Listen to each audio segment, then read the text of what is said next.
Hi, my name is Luke Salisbury. I'm a writer. My new novel is Hollywood and Sunset.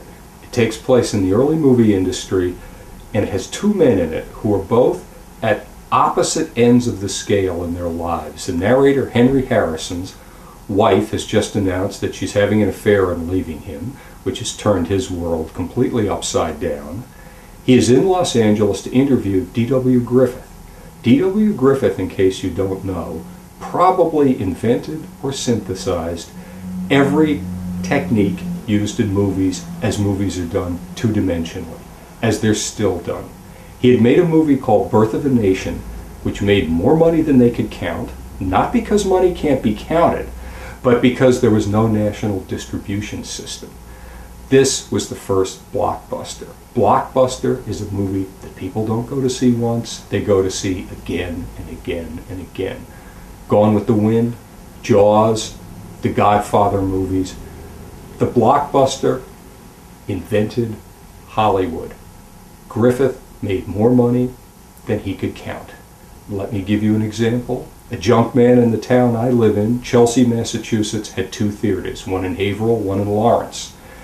He got the New England rights to show Birth of a Nation. He skimmed so much money, because the system was he was going to give the money back to Griffith. He skimmed $350,000, decided that was a good way to make a living, and moved to Los Angeles. His name was Louis B. Mayer. Why that movie was so impressive? One, because Griffith understood that you edit fast, he knew how to use actors, he created a spectacle. He also was doing things no one had ever seen in a movie before. Second reason, this is America, and don't ever forget it, it's the most racist movie ever made.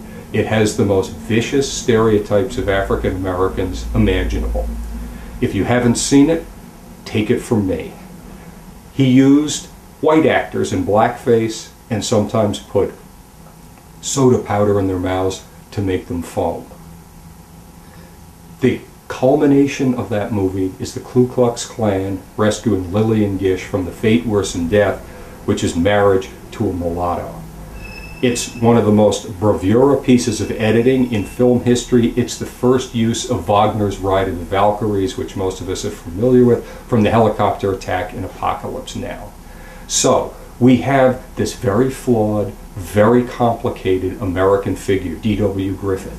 He virtually invents an industry and an art, stands in relationship to his art perhaps as no American stands to his art as Shakespeare does to his.